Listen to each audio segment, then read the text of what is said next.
The miracle is in the transformation, the ability to change things yourself. And you can do that just by thinking about it. Even, Tesla thought that. Power of your thoughts. You think about something, you want to create something. Everything that you see around you was an image in somebody's mind, and they got the materials together and made it reality. So it's kind of like thoughts become things. That's how it works. And you think about, okay, how was this all created? Not by a big bang and it all came into existence. It's the mind of God just thought these things, and they created and became solidified. And even if you don't believe it or you can't comprehend it, just ask the question. Find out about it. The more you ask, the more you'll learn, and you never stop learning. If you doubt this thing about faith and your consciousness and bringing thoughts into reality, think of sports stars, okay, and their coaches. Okay, they've done experiments on two separate groups of people. People who've been taught to do these things physically, like kick a ball in a certain direction to get a goal, or throw a basketball to get a goal, whatever. the aim is to get the goal. A group have been taught to do it physically, and then another group has been taught to do it in their mind and not even go near a ball, not even touch one. And the results were exactly the same. Like Tiger Woods, the golfer. He was trained to think about things, think about his shot, think about the sensations, connect the mind and body, connect the thought with the emotion, think how you feel once it's done. Just get into your mind that it's already done, it's already answered, it's already here. And if you really want something in life, you have to have a goal, and you have to think about these things and plan ahead, and then let the elements in the universe come together to create it for you. Love, compassion, forgiveness. That's what Jesus focused on. That's what these sports coaches, they teach you to focus. They teach you, imagine in your mind the end goal, and then feel, yes, I got it. And then it comes into reality. Thoughts become things. When we do this, things change. It heals everyone around you. If we don't start learning to do this, then we're going to have a much more crazy world to go into, when they say, when the two become one. And what he meant was, by your thoughts and your heart, when they become one together, you can move mountains. You can create a reality that's really what you want. I've not been doing that because I've been in doldrums, and learning not to become bitter, not to become so awfully kind of like drained in this grief process. And it is difficult, but that's the whole beauty of it, coming out of it and realising nothing's going to stop me now. Pick up your Bible and read it with an open heart. Ask questions. If you can't read it book by book, paragraph by paragraph, then just open the book and read what's there and think of it as a message to you. And then just find out about that person, find out about the author. If you can't read the actual words, find out who wrote it.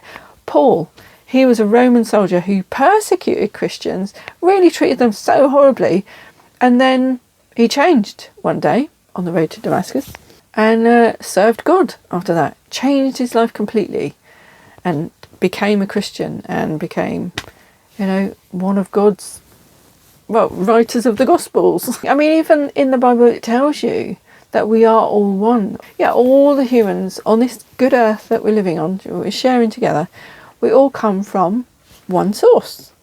So there should be no division amongst us. There should be no, one person's better than the rest, or one group of people is better than the other group of people. We've all got our histories. We've all done wrong. Every single one of us. What's that thing? He who's without sin cast the first stone. You could have go on about the slave trade, but everybody has been a slaver and a slave at some point in history. Every nation on this earth has been like that. So that nobody's faultless, nobody's blameless. You're taught to love your neighbour, have compassion for everything and everyone. That is difficult, I know.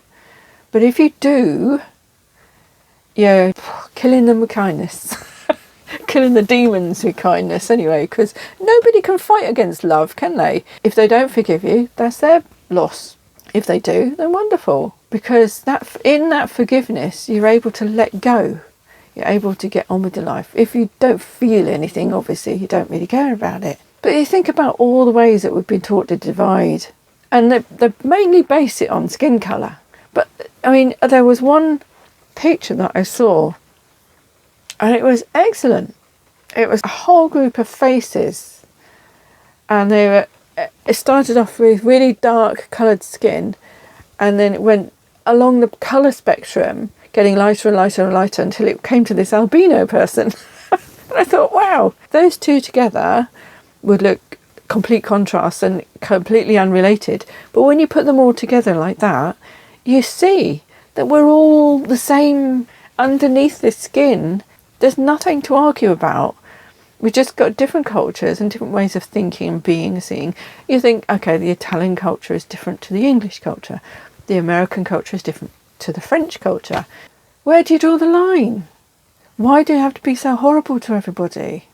There's no races in humanity. There's only one. And the only race we're running is the one that we're trying to win, against each other. There's that old saying again, isn't there?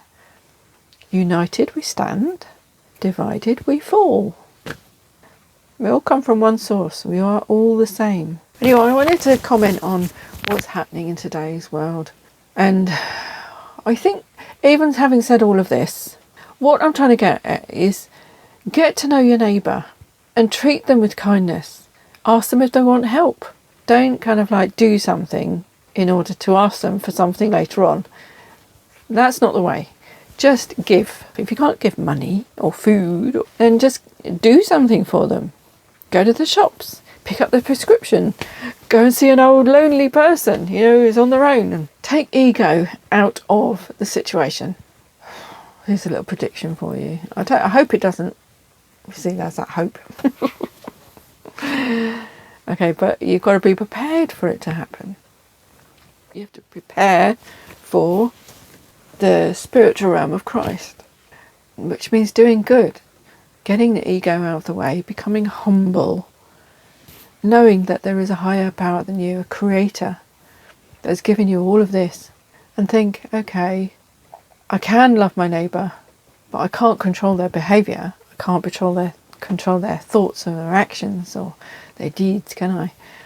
Because of the situation with the world and these evil forces that have been taken over, we need to be able to love one another, because in that's where we'll win. If we combine together and join forces together as a human race, then there's no way they can win. It's just like when you go to the voting booths, they're all calling for elections this year, and it's another distraction for you. 60% of the country of Great Britain do not vote. Okay, if that 60% don't vote, then that goes in the favour of the winning party, because they just count the vote anyway. What I'm advocating for you to do is use that vote that you've been given, go to the polls and write over your voting form, no confidence. If you don't want to vote, do that. I know all these political parties, they're all the same now. They all follow the same tune, they all dance to the same bloody music. And I think they've all been compromised in some way, shape or form.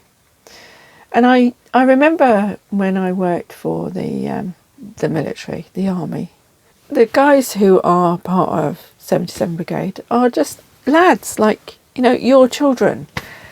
And they just wanted to join the army to make a difference, to become something better. Some of them were escaping such horrors in their lives. And it was good that they were doing that, and I felt proud of them. And I used to, when I was at Blandford, the signals, and that's what my call was when I was in the TA, the signals. I was a WREC attached to the signals, and I learned all the Morse code and everything. It was exciting. Went out into the fields, into the comsens, and did all the ticker tape stuff, and it was interesting. But those guys, they had a whole different way of learning stuff. I don't think they learn Morse code anymore. I don't think anybody ever mentioned it anyway. But I used to watch Game of Thrones with them in the evening. If any of you are watching, can you remember? And it was good sitting amongst them, watching that series. It felt to me as if they were my sons, and I felt proud of them. I felt, yeah, they're learning something, they're doing something with their life, and they want to make a difference. And that's what made me feel so grateful to be amongst them. And I'm hoping that whatever decisions they make in the future, they're going to make the right decisions. Ones that help humanity and not destroy it. Because, you know, what we're going into is something that if you stand in the fear idea, then you lose.